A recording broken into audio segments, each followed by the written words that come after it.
Hello, I'm Nick, and this is Today in Philosophy of History for Sunday, 27 October 2024. Today is the 72nd birthday of Francis Fukuyama, who was born in Chicago on this date in 1952. So Fukuyama is an exception to the most of the figures I've covered because he is still alive, like Frank Ankerschmidt, and uh, most of the people I've talked about are not. Fukuyama wrote a paper near the end of the Cold War titled The End of History, which was published in The National Interest in the summer of 1989. The paper caused something of a sensation and was the object of a great deal of comment and controversy. Fukuyama turned the paper into the book, The End of History and the Last Man, which was published in 1992. A great many books subsequently appeared to explain, to refute, and to revise Fukuyama with titles like After the End of History and The Return of History, and so on. And I read many of these books. Fukuyama moved on and wrote many books on political philosophy, or if you prefer, political science. And occasionally, Hegel still made an appearance, as with the theme of the struggle for recognition. But Fukuyama didn't go on to expand a philosophy of history from the work that made him famous. And it's still this work on the end of history that I think defines his influence. During the 1990s, the two books that most shaped discussion of geopolitics were Fukuyama's The End of History and the Last Man and Samuel Huntington's The Clash of Civilizations and the Remaking of World Order, which was published in 1996. If you had told anyone before Fukuyama's End of History paper appeared that a Hegelian idea filtered through mid-century French philosophy would become a touchstone for the U.S. foreign policy establishment, you would have been called crazy. But you also would have been crazy if you had told them that the Cold War was just about to come to a sudden end. Those of us who are old enough to remember the end of the Cold War know that a great many people claimed after the fact to have predicted the end of it, but the fact was that it took most of us completely by surprise. The Cold War seemed to be a permanent feature of contemporary history, and almost no one imagined that the Soviet Union would come to an end during their lifetime. To Fukuyama's credit, he was in print before the end of the Cold War, clearly stating that communism could no longer be considered as being in the vanguard of world history. This sometimes isn't clear, as the book came out in 1992 after the events that brought an end to the Cold War had more or less unfolded, but the paper appeared before the Berlin Wall came down. The idea that a particular ideology and a political regime that represents a given ideology might be in the vanguard of history, and then it might be in the vanguard of history for a period of time, only to lose that position to some other ideology, is itself an interesting idea for the philosophy of history. But it was the eerie and apocalyptic sounding use of the phrase the end of history that caught a lot of people's attention at the time. Many who read Fukuyama's essay had never read Hegel, much less having read Alexander Kojève, and they didn't really know what to make of it. This is a lot like people quoting Heidegger who have never studied phenomenology. And I'm thinking of a scene in the 1981 film My Dinner with Andre, in which the protagonist quotes Heidegger, and it's painfully obvious that he has no idea what he's saying or what he means by it. Many philosophers after Hegel took up the theme of the end of history, and with several philosophers each giving their own 2 cents worth on the meaning of the end of history, they of course had different approaches and different interpretations. John Zamito, in Philosophy of History, the German tradition from Herder to Marx, wrote of Marx, quote, "In Marx, we see a philosophy of history that draws on both the Enlightenment and idealism for its premises. The driving interest in his thought derives from idealism. It is the aspiration to an ethical totality to be realized in the end of history, providing meaning to the entire sweep of history with all its toil and trouble," unquote. Reinhold Niebuhr said, quote, "The realm of fulfillment is at the end of history," unquote, and that, quote, the end of history is not a point in history, unquote.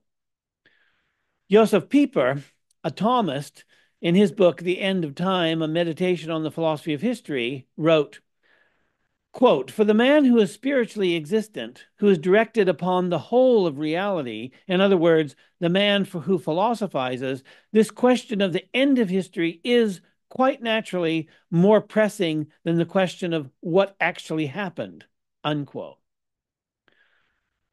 Ludwig Landgren wrote a paper, Das Problem der Ende Geschichte, in which he wrote, quote, where does the end of history occur if its conception, and this remains the case, does not correspond to any objective reality, because both the end and infinity are not objects of possible experience? To this it must be said, just as history does not have its own continuity and unity, because history only exists through the actions of people, and because its continuity is always reestablished where actions combine the past with what is to be realized in the future relates, the end as meaning and goal of the event can only be decided in the event of the action, unquote. Perhaps the best known use of the idea of the end of history before Fukuyama was Alexander Kojève's introduction to the reading of history, in which Kojève said, quote, the disappearance of man at the end of history is not a cosmic catastrophe.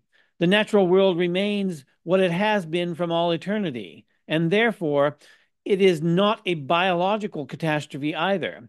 Man remains alive as animal in harmony with nature or given being. What disappears is man properly so called, that is, action negating the given, and error, or in general, the subject opposed to the object. In point of fact, the end of human time or history, that is, the definitive annihilation of man properly so called, or of the free and historical individual, means quite simply the cessation of action in the full sense of the term. Practically, this means the disappearance of wars and bloody revolutions, and also the disappearance of philosophy. For since man himself no longer changes essentially, there is no longer any reason to change the true principles which are at the basis of his understanding of the world and of himself, unquote. Kojève made a big impression on French philosophers, and I mentioned him in my episodes on Leszek Kołakowski, Raymond Aron, and Isaiah Berlin. But it was Fukuyama who brought the end of history to a mass audience. The final paragraph of Fukuyama's 1989 essay sums up much of the essay while also looking ahead. Quote, the end of history will be a very sad time. The struggle for recognition, the willingness to risk one's life for a purely abstract goal, the worldwide ideological struggle that called forth daring, courage, imagination, and idealism will be replaced by economic calculation, the endless solving of technical problems, environmental concerns, and the satisfaction of sophisticated consumer demands. In the post-historical period, there will be neither art nor philosophy, just a perpetual caretaking of the museum of human history. I can feel in myself and see in others around me a powerful nostalgia for the time when history existed. Such nostalgia, in fact, will continue to fuel competition and conflict even in the post-historical world for some time to come. Even though I recognize its inevitability, I have the most ambivalent feelings for the civilization that has been created in Europe since 1945 with its North Atlantic and Asian offshoots. Perhaps this very prospect of centuries of boredom at the end of history will serve to get history started once again, unquote. Needless to say, the extensive comment provoked by this essay included any number of people who said that history wasn't ending, or that it was only getting started, or that it was returning. Robert Kagan wrote The Return of History and the End of Dreams, but writing a book like Kagan's pretty much acknowledges that it was Fukuyama who set the agenda, and it was for others to debate that agenda. And this is what they did. Having heralded the end of history, Fukuyama himself had second thoughts. In the preface to his later book, Our Post-Human Future, Consequences of the Biotechnology Revolution, which grew out of a 10-year retrospective of his end of history essay, Fukuyama considered the many arguments made against his thesis and found that only one of them was substantive in his view. Quote, in the course of thinking through the many critiques of that original piece that had been put forward, it seemed to me that the only one that was not possible to refute was the argument that there could be no end of history unless there was an end of science. As I had described the mechanism of a progressive universal history in my subsequent book, The End of History and the Last Man, the unfolding of modern natural science and the technology that it spawns emerges as one of its chief drivers. Much of late 20th century technology, like the so-called information revolution, was quite conducive to the spread of liberal democracy. But we are nowhere near the end of science, and indeed seem to be in the midst of a monumental period of advance in the life sciences, unquote. Fukuyama wasn't the only one to give science a decisive role in history. In my episode on Karl Popper, I mentioned Popper's argument for indeterminism, which is based on the unpredictability of what we learn from science. Both Fukuyama and Popper, in their different ways, are arguing that science is so powerful a force in history that it drives history forward into novel outcomes. For Popper, it's the unpredictable nature of the knowledge that science reveals that can redirect history onto unprecedented paths. For Fukuyama, who previously identified the end of history with the development of political history and the convergence on a single final political model, the ongoing development of science intersects with what he calls progressive universal history to produce further and unprecedented outcomes. This implies that, for Fukuyama, future scientific discoveries may alter the possibilities for viable social models, perhaps introducing new social models so that the apparent convergence of political systems in our time has been misleading. In Our Post-Human Future, Fukuyama makes particular reference to Huxley's Brave New World, which presents us with a human society not unlike the last man of which Nietzsche warned us and which Fukuyama himself discussed in The End of History and the Last Man. In Huxley's Brave New World, scientific technique has been used to turn human beings into willing and happy slaves. And Nietzsche, who had warned us in Thus Spake Zarathustra of the Last Man, which I discussed in my episode on Nietzsche, in his On the Genealogy of Morals, Nietzsche repeatedly asked the reader to reflect on how the ascetic ideal, which had once inspired religion and the herd morality that clusters around religions, especially, of course, Nietzsche had in mind Christianity, was now being expressed through science. Here we're faced with something worse than the end of history, as Fukuyama imagined it, and that is a range of dystopian outcomes in which the ideals of the Enlightenment intersect with the ascetic ideals of science and produce something unprecedented and monstrous. And our previous history gives us no protection against these unprecedented dystopian outcomes. Fukuyama has a particular technological danger in mind, and that is the application of biotechnology to human beings. In Our Post-Human Future, he wrote, quote, the most significant threat posed by contemporary biotechnology is the possibility that it will alter human nature and thereby move us into a post-human stage of history. This is important, I will argue, because human nature exists, is a meaningful concept, and has provided a stable continuity to our experience as a species. It is, conjointly with religion, what defines our most basic values.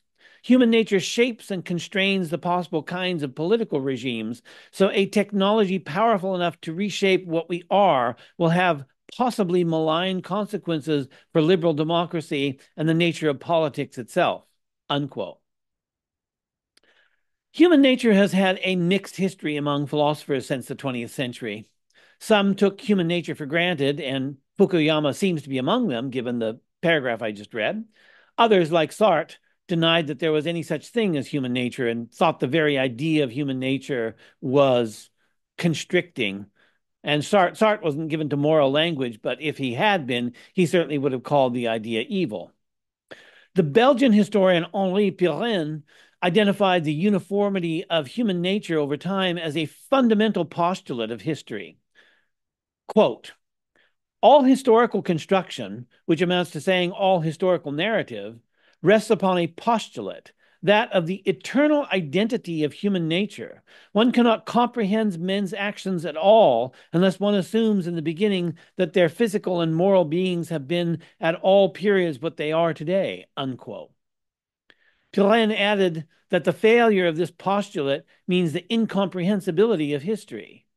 Quote, past societies would remain unintelligible to us if the natural needs which they experience and the psychical forces which stimulated them were qualitatively different from ours. By the same token, unquote. So by the same token as Pillen's observation about the past, future societies would be unintelligible to us if the natural needs which they experienced and the psychical forces which stimulated them were qualitatively different from those of our familiar societies today. This is what worries Fukuyama. If the application of biotechnology to human beings changes human nature, then a qualitatively distinct human nature, or even a transhuman nature or a post-human nature, will set the stage for new political models that are responsive to these new forces in history. Fukuyama is worried about dystopia, and this has become one of the great themes of our time. Think how science fiction was once completely absorbed in rollicking tales of space heroism. But the science fiction of the present time seems to consist of little more than one dystopian warning after another. I wouldn't say that Fukuyama belongs to the long and distinguished tradition of Chicken Littles who have seen the sky falling, but like Nietzsche, who foresaw nihilism and tried to bear witness, Fukuyama has foreseen the end of history, or a dystopia worse than the end of history. If this were a forced choice for humanity between the end of history or a dystopia, it would be an interesting one, but I don't think it is a forced choice. That we today focus on the dystopian alternatives probably says more about us than it says about the future. While we could see the beginning of an age worse than the contemptible last man that Nietzsche presents, we could also see new forces in history that suggest utopias beyond our imagination. So happy birthday, Frank Fukuyama. Let me know what I missed or what I've gotten wrong in the comments, and thanks for listening.